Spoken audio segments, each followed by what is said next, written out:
क्या वो बाहर मेरी मर्जी के बिना नहीं जा पाता? कमीने तेरी तो मैं मेरी टांग तोड़ दी तन्ने। तन्ने मैं जिंदा न छोड़ूंगी। साले तू रुक। हाँ रुका हूँ, तुम्हारे पैर ठीक होने में अभी टाइम लगेगा, जानता हूँ मैं। तब तक मैं क्या करूँ? तू जानता नहीं तूने किससे पंगा लिया है। तन्ने जिंदा ना छोड़ूंगी मैं।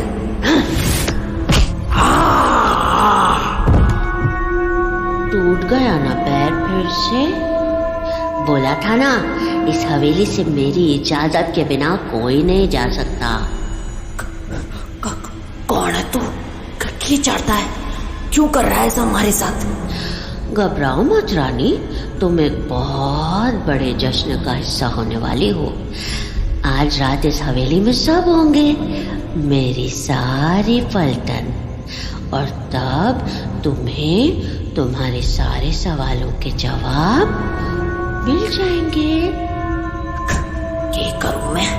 इससे मैं लड़ाई में ना जीत पाऊंगी। मैं इससे छूट भी ना पा रही।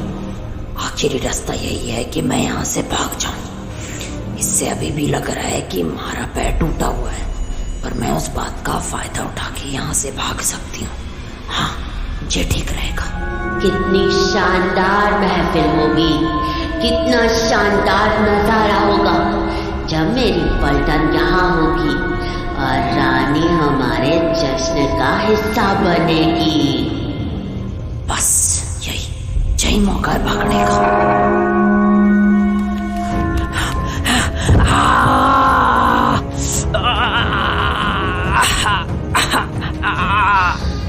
और यहाँ मैं सोच रहा था कि तुम्हें इस हवेली में शाम तक रखने के लिए बांधना पड़ेगा, पर मैं तो भूल ही गया था, तुम्हारी जान के दुश्मन तो दोनों ही भानु हैं।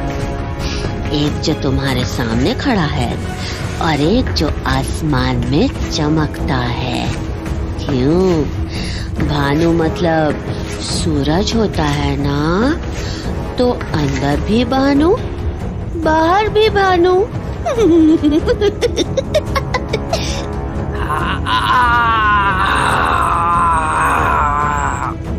इंतजार करना मेरी रानी, शाम को पलटन के साथ लौटूंगा।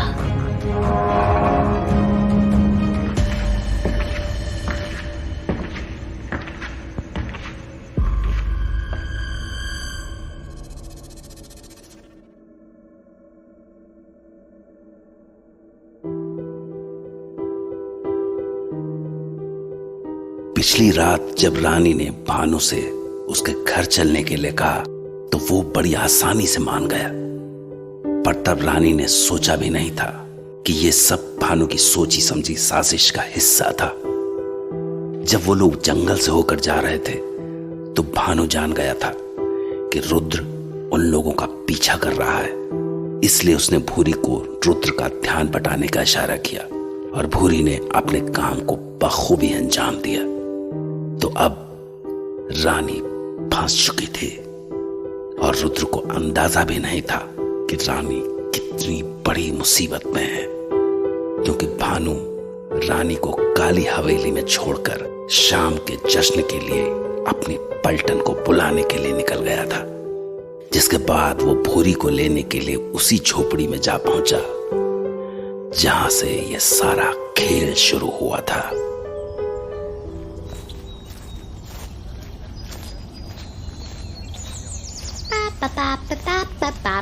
अरे भानु तो आ गया।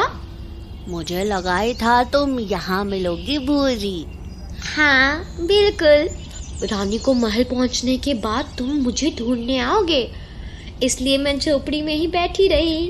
और अभी दिन है तो रुद्रा भी सराय के अंदर है। तो क्या तुम तैयार हो आज रात के जश्न के लिए? कहीं तुम उस बड़ी जश्न की तो बात नहीं कर रहे जो तुमने मुझसे कुछ दिन पहले कहा था? हाँ, मैं उसी जश्न की बात कर रहा हूँ। सचमुच आखिरकार वो दिन आ ही गया। तो मतलब तुम्हारा शिकार पहले से ही वो बुढ़ी रानी थी? हाँ और क्या। मान गई तुझे भानु, क्या खेल खेला तूने। अरे मान तो मैं तुम्हें गया, कल रात क्या दिमाग भटकाया है रुद्रा का तुमने तो मेरा काम और भी आसान कर दिया। अरे वो तो कुछ भी नहीं था, बहुत आसान था मेरे लिए। आखिर है तो वो भी बच्चा ही ना। हाँ बस तमन्ना और रानी से बड़ा है, पर हमारे लिए तो बच्चा ही है ना। हाँ बिल्कुल, पर भूरी तुमने उसे भटकाया कैसे? अरे कुछ भी नहीं, बस थोड़ा सा नाटक किया और वो मेरे साथ तुम लोगों को ढूंढने बिल्कुल अलग ही रास्ते में लगा। मैंने उसे कहा कि मैंने तुम्हें बाईं ओर जाते देखा था, तो बस वो उसी तरफ चलने लगा। और वैसे भी उसे थोड़ी लगा था कि इतना छोटा सा भानु झूल के खाई पर कर लेगा। बिल्कुल। वैसे तुम यहाँ कब आई? मैं और रुद्रा जंगल में ही थे, पर फिर सूरज के निकलने का वक्त हो गया तो उसने मेरा हाथ पकड़ा और भागा कि इधर सराय तक ले आया। शायद डर से ये भूल गया होगा कि मुझे धूप से कुछ नहीं होता। अच्छा भानु, क्या आज रात पूरी पलटन होगी? हाँ मैंने सबसे कह दिया है, आज सबसे शानदार जश्न होगा। कितना मजा आएगा ना। तुम, मैं, पूरी पलटन और वो बुढ़ी रानी। अच्छा वैसे वो भाग तो नहीं जाएगी ना? अभी तो हवेली पर वो अकेली होगी। अरे अभी तुमने ही तो कहा कि वो लोग धूप में नहीं निकल सकते, तो वो कैसे भागेंगे। पर हाँ, हमें शाम होने के पहले हवेली पहुंचना जरूरी है, वरना वो भागने की कोशिश जरूर करेंगे। तो हम लोग क्या कर रहे हैं यहाँ? चलो फिर काली हवेली की ओर। अपने मेहनत का फल खाने का वक्त अब आ चुका है। बिल्कुल ठीक कहा भूरी, चलो चलते हैं।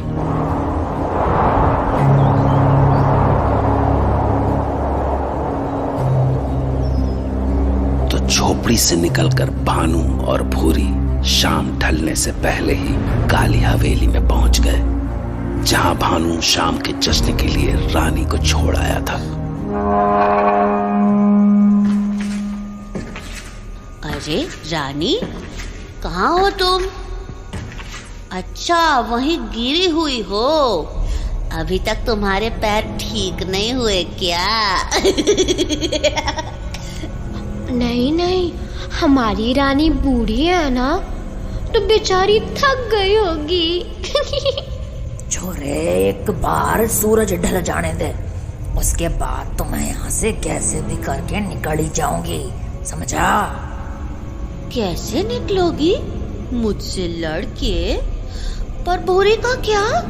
और तुमने तो कल से खून भी नहीं पिया है किसी का, तो क्या इतनी ताकत है तुम्हारे अंदर? सुन, इतनी ताकत है मुझ में कि तुझे और भूरी को मारकर यहाँ से निकल जाऊं। अरे फिर तो बड़ी दिक्कत हो जाएगी। क्यों भूरी? अगर रानी भाग गई तो हमारा जश्न कैसे होगा? हाँ वही ना भानु, हमारा तो सारा प्लान चौपट हो जाएगा। कोई बात नहीं, तुम हमसे तो लड़ लोगी, पर क्या तुम्हें इनसे लड़ने की ताकत है? किनसे? किसी की बात कर रहा है तू? अभी बताता हूँ।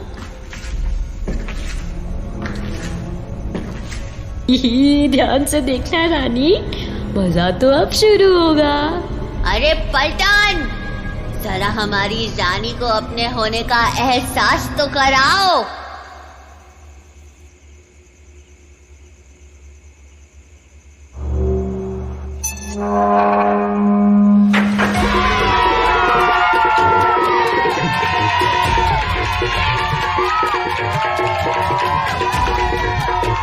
मैंने कहा था ना रानी कि तुम्हें शाम को अपनी पलटन से मिलाऊंगा।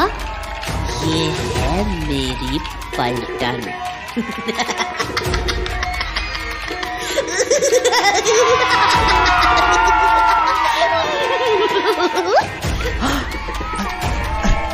अरे बाप रे, यू इतने सारे बच्चे, क्या ये सारे के सारे इस भाड़ों के कैसे ही हैं? ना ना ना ना, ऐसा ना हो सके। मैं अकेले भाड़ों तक को तो छोड़ा, इतना से तो मैं कैसे लड़ पाऊंगी? लड़ना छोड़ो, मैं यहाँ से भी निकल ना पाऊंगी। पलटन, जश्न का सामान तैयार है। भानु ने तुमसे वादा किया था ना, वो देखो सामने हमारी मेहमान। जरा एक बार चक्कर तो देखो, मजा और भी दुगना हो जाएगा। चक कर देखो, चिक्की मतलब है इसका कहीं है। हमारी ओर ऐसे क्यों चढ़े आ रहे हैं? नहीं, ना ना ना, हमारे पास मत आओ, तुम हटो हटो हटो,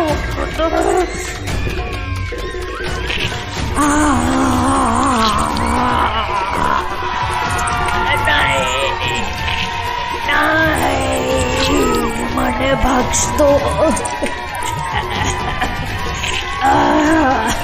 मने बख्श दो, मने मत मारो, मने बख्श दो।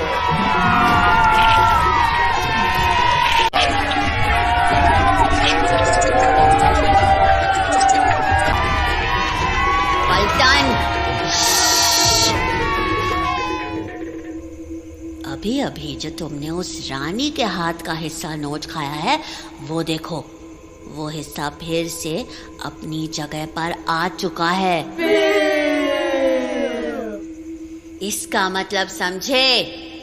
अरे जितना मर्जी खाओ, जितनी बार खाओ, जश्न तब तक चलेगा जब तक तुम्हारा मन नहीं भरेगा। तो टूट पड़ो।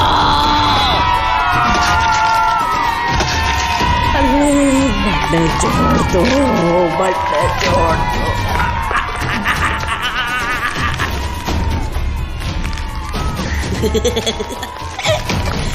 आओ भूरी, अब हमारी बारी है।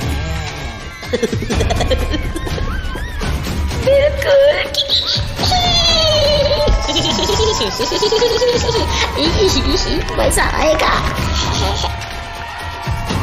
मेरी आंखों में देखो रानी। अरे क्या ये आंसू? कहीं तुम भूल तो नहीं गई कि अभी तक कितनी बार तुम्हारे शरीर को मेरी पलटन ने नोच खाया है?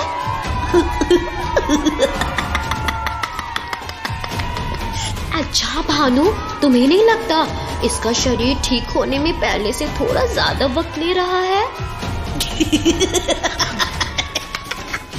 अरे बोरी, हमें क्या, हम कौन सा इसे जिंदा छोड़ने वाले हैं? बिल्कुल। मन्ने छोड़ दो, मन्ने माफ कर दो, मन्ने जाने दो। मैंने कभी किसी का कुचना बिगाड़ा है, तब ये जिंदगी मिल गई, और अब दोबारा एक ऐसी मौत मिल रही है जिससे मैं मर भी ना सकती हूँ। ऐसा क्या पाप किया भगवान जो मेरे साथ ऐसा हो रहा है? पाड़ू, मुझे जाने दे, मैं ये शहर छोड़ दूंगी, तेरे सामने भी ना आऊंगी, बस मुझे जाने दे, हाथ जोड़ती हूँ। अच्छा किया उस वीसीआर वाले को पहले मार दिया, वरना जाने ये कितना ज्यादा ड्रामा करती। फिल्में देख देख के बड़ी भारी ड्रामेबाज हो गई है।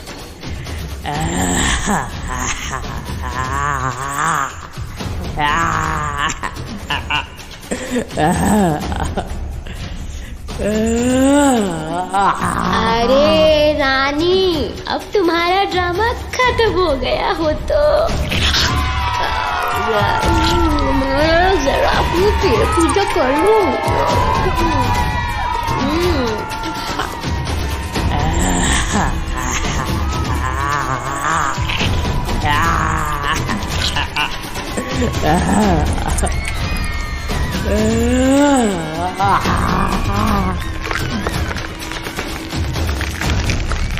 और भानु तू नहीं खाएगा?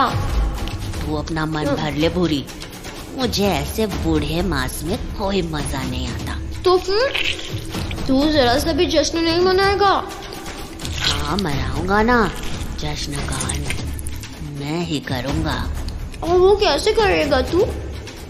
ऐसे इस रानी का कलेजा निकाल के। देख रही हो रानी, मेरे हाथों में तेरा वैम्पायर वाला ठंडा दिल है। इसके खत्म होने के बाद तुम लोग वापस जिंदा नहीं हो पाते हो ना?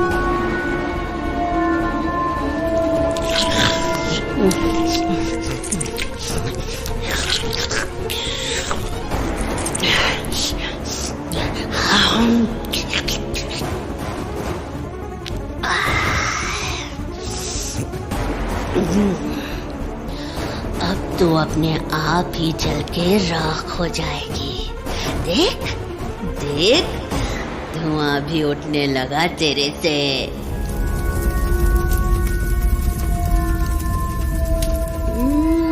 अरे वाह, ये रानी तो पल भर में राख बन गई। और इसी के साथ रानी की कहानी भी खत्म।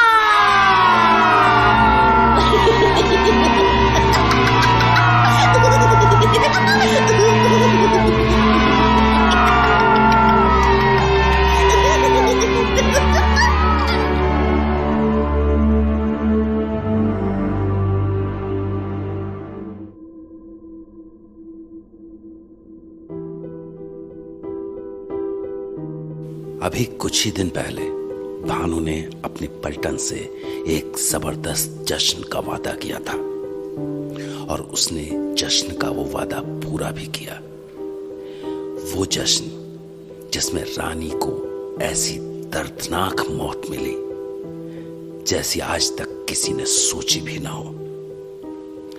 उसी रानी को जो इस शहर में रुद्र की पहली साथी थी, वो ही रानी जिसे रुद्र ने एक नई जिंदगी दी थी, भले ही वो वैम्पायर की जिंदगी क्यों ना हो।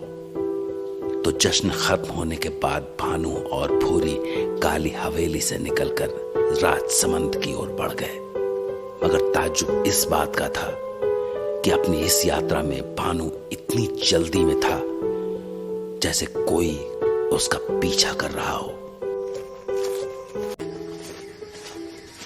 अरे भानु, अरे रुको तो।